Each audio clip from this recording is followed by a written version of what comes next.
Hi, families. I am just stopping in to talk to you a little bit about what you can do at home to encourage reading this summer. I don't know if you're like my kids, if your children are like my kids, but when I was trying to get them to read over the summer, it would be like the worst thing I could possibly tell them. But I don't know that I actually encouraged a reading friendly environment.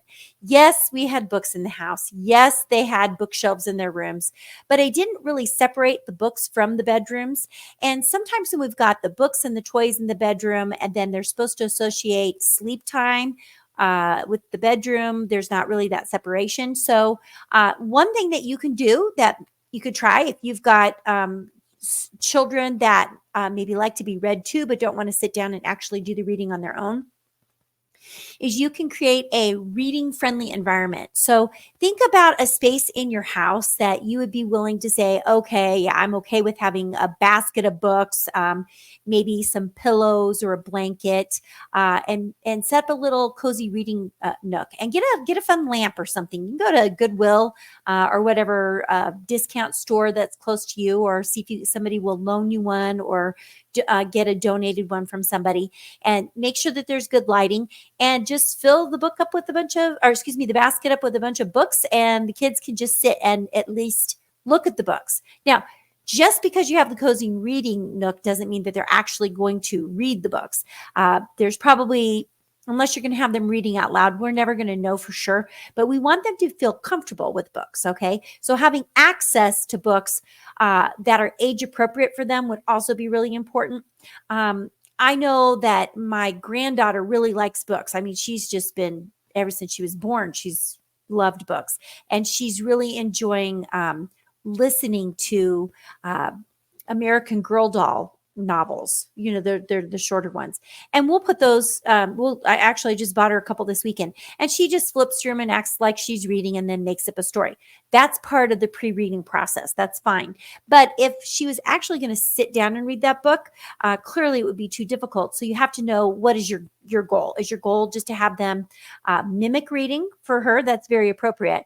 But if I had a struggling third grader and I gave her the same book, or him the same book, they might really struggle with that. So I might want to back that reading level up just a little bit. So kind of consider the reading level and the appropriateness of that book for your child. And then don't forget about library visits, just taking them to the library so that they're comfortable just walking among books and being comfortable with print. We do so much on our phones and our tablets, and watching the television and things. There's lots of digital media. Some children just aren't comfortable with paperback, with the actual paper. So get them comfortable with that. So that's the first thing you can do. You can create a friendly reading environment. Something else that you can do is you can incorporate reading into daily routines. So spending time reading aloud to your child, whether it's just a couple minutes in the morning or breakfast, even if you're just, I know print newspapers are kind of a thing of the past, but if you're reading something that would be appropriate for them to listen to, you could definitely read that to them. If you can't read to them and you're on a real strict timeline in the morning, consider an audiobook in the car, listening to a book. They used to call it book on tape, but an audio book gives the same benefits. So, go ahead and use those.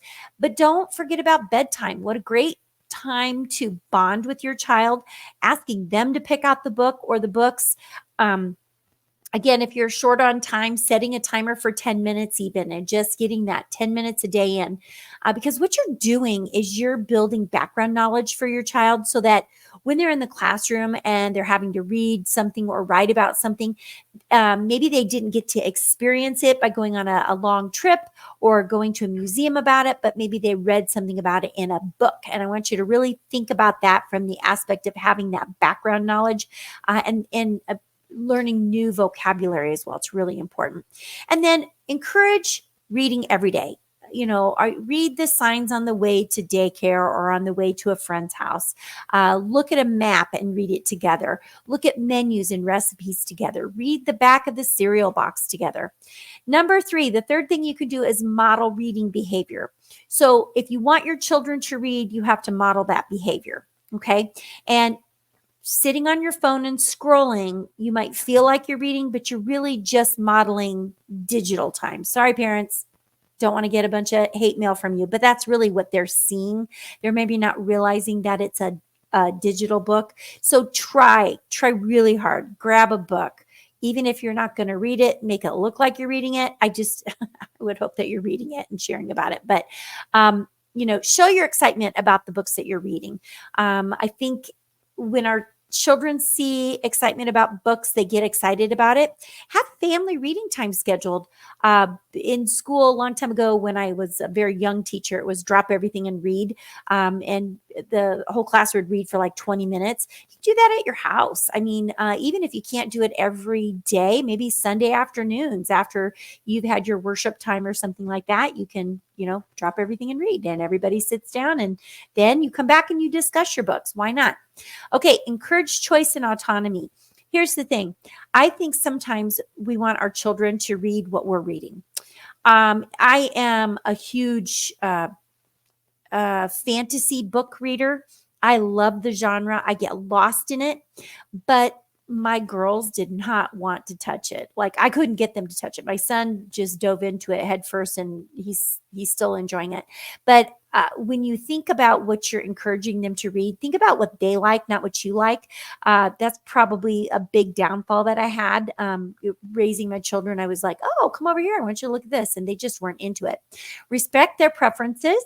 Understand that. Let them go. If they're going to gravitate towards graphic novels, great. I still have a slight aversion to graphic novels. And here's why. Because there's so many pictures in there, so many clues, that sometimes kids aren't really struggling with the words. They're just trying to make sense of the pictures. I think there's a time and a place for them. I definitely don't tell you not to get them, but make sure that they're not just reading one type of book. If your child just likes nonfiction, over the years, I've had many students that just really prefer nonfiction.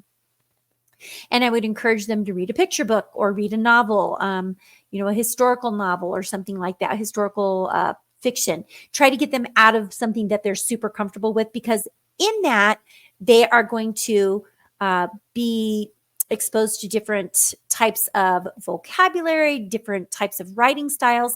And so while we want them to make the choice, also encourage them. Okay. So let's talk about the fifth one. The fifth one would be to make reading interactive and fun. Now, how can you do that? I know that when I'm working with students in my tutoring, what we'll try to do is maybe draw a picture or talk about it. I don't always have a ton of time because my lessons are pretty short with students because I meet pretty frequently with them. But there's nothing that says that they can't be illustrating this picture outside of their time. I've got one of my students that's a beautiful artist. I mean, she just, the things that she can draw. And, I've encouraged her, like, hey, why don't you draw a picture about what you read about? And she comes back with some really amazing things. Encourage your child to write about what they've read.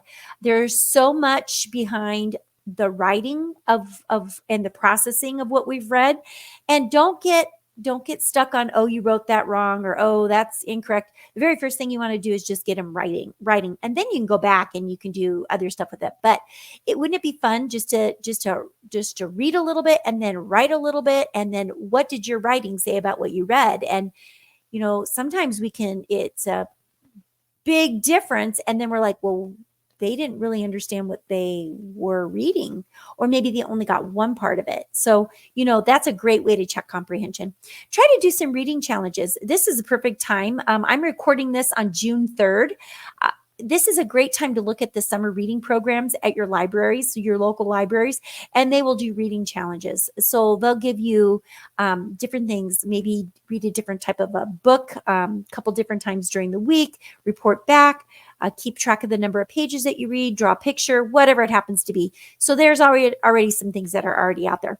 Or maybe your family just has a goal of reading 100 books together throughout the summer. Maybe you're not all going to be reading them sitting next to each other, but maybe you're going to be reading and discussing them. And together you're going to, shoot for 100 books this summer. If you do that, report back to me. I would love to hear the outcome of that. And then think about joining book clubs. There are some book clubs for kids. There's also book clubs for adults.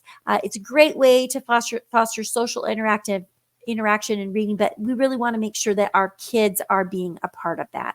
Now, if this has been helpful, that's great. I want you to like it and share it. But the other thing I want you to do is look down at the description, because you can get a freebie from me, 5 simple things that parents can do to support learning at home.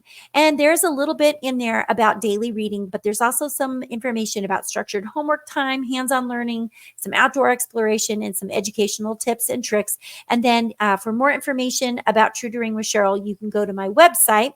And you know what? I forgot to look to see if my banner was done before I got on here. Let's see here. Here it is. You can go over to tutoringwithsheryl.tutorbird.com and read more about the reading services that I provide. As usual, you guys make it a great day and keep the learning going.